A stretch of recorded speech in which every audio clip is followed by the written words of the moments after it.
श्री क्षेत्र अयोध्या येथे येत्या 22 जानेवारी रोजी भव्य मंदिरात श्रीराम लल्लाच्या शिल्पांची प्राणप्रतिष्ठापना होणार आहे। या महासोहळ्याच्या निमित्ताने अयोध्या येथून आलेल्या अभिमंत्रित अक्षता कलशांचे न्यायडोंगरीमध्ये शोभायात्रेच्या माध्यमातून टाळ मृदुंगाचा गजर आणि जय श्रीरामाचा जयघोष अशा जल्लोषपूर्ण वातावरणात जंगी स्वागत करण्यात आले।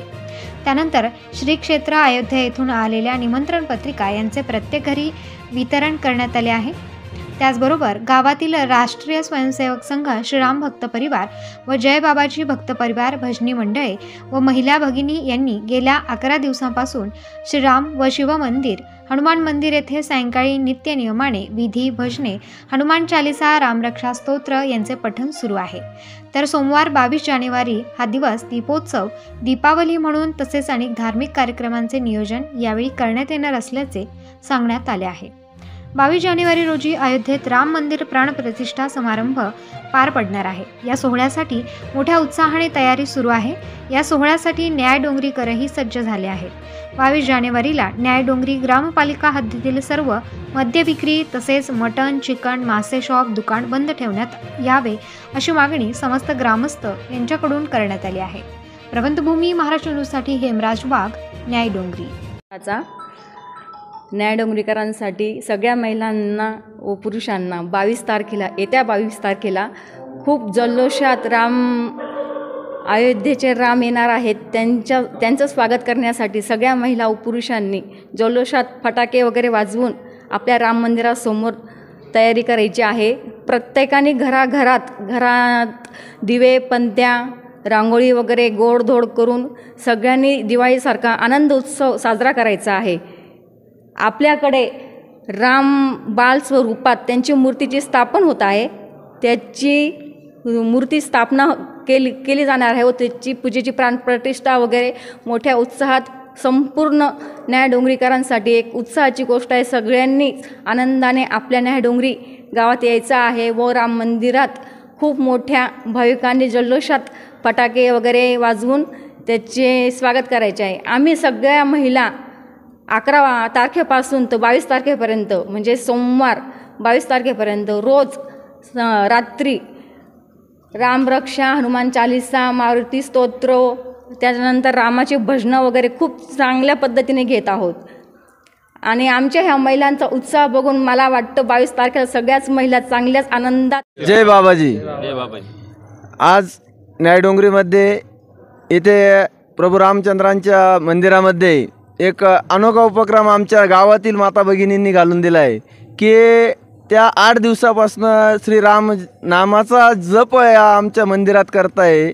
अगोदर त्यांचे मी खूप आभार व्यक्त करतो की आपण स्वतःहून इथे मंदिरात राम नाम जपाचा जप चालू केला आहे।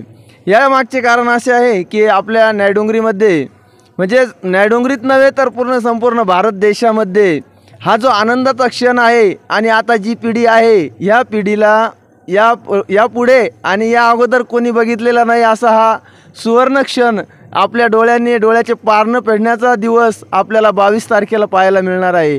आणि त्या आनंदाच्या क्षणात सर्व हिंदू बांधव, या देशातील सर्व नागरिक या राम जन्मभूमीच्या प्रभू रामचंद्रांच्या बालमूर्तीचे प्रतिष्ठापना होणार आहे। त्या प्रतिष्ठापनेची सर्वजण आतुरतेने वाट बघताय। आम्ही अगदी आनंदाने नाही तर तन्मन धनाने या कार्यामध्ये सर्वजण आपला योगदान देण्याचा प्रयत्न करतोय।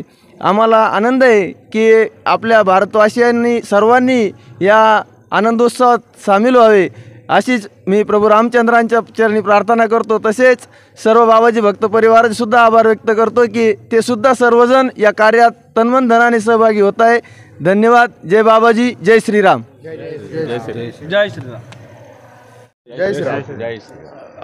गेल्या महिनाभरापासून एक उत्साहाचं असं श्रीराम बळ सर्वांमध्ये संचारलं आहे। अशी एकंदर परिस्थिती आज इथं न्यायडोंगरी नगरीत आमच्याकडे आहे। महिन्याभरापूर्वी अयोध्येवरनं श्री अक्षतामंगल कलश आले आणि काही पत्रक आले निवेदनाच्या स्वरूपात आणि प्रतिमा आली निर्मादानी मंदिराची। तर आम्हाला ते घरोघर वाटण्याचा आणि 19 गावापर्यंत ते पोचवायचा एक उपक्रम देण्यात आला होता। तर आम्ही 19 गावात ते कलश पोचवले आणि स्थानिक पातळीवर न्यायडोंगरीमध्ये प्रत्येक घरोघर ती कार्यक्रमाची निवेदन पत्रिका आणि प्रतिमा निर्माण मंदिराची हे सगळं आम्ही घरोघर पोहोचवलं आहे. या सगळ्यामध्ये या सगळ्यांचा खारीचा नाही म्हणता येणार तर सिंहाचा वाटा आहे हे मी तर सांगू शकतो. आणि प्रत्येकाने खूप छान योगदान दिलं. आता 2 दिवस उरलेत, 3 दिवस उरलेत ह्या मुख्य आपल्याला प्राणप्रतिष्ठेच्या कार्यक्रमाला. आम्हाला सगळ्यांना प्रचंड उत्साह या गोष्टीचा आलेला आहे.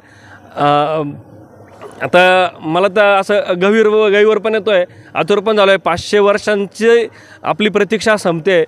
न जाणो किती पिढ्यांनी हे स्वप्न बघितले होते आणि आज ते पूर्णत्वास येते. तर हा आनंद शब्दात व्यक्त करण्यासारखं नक्कीच नाही आहे, पण कृतीच्या रूपाने, श्रीराम भक्तीच्या रूपाने जो अथांग इकडं एक पूर उसळला आहे की तो चराचरात सामावल्यासारखा वाटतो आहे नायडुंगरीमध्ये. जय श्रीराम. येत्या 22 तारखेला अयोध्येत श्रीराम मंदिराचे प्राणप्रतिष्ठा असल्याने न्यायडोंगरीतही खूप जल्लोषात तयारी चालू आहे. त्याच निमित्ताने येत्या 22 तारखेला न्यायडोंगरीत सकाळी प्रभात फेरीचे आयोजन करण्यात आले. तसंच संध्याकाळी रामरक्षाचे पठण वगैरे करण्यात आलेलं आहे व यासाठी जल्लोषात तयारी चालू आहे. जय श्रीराम.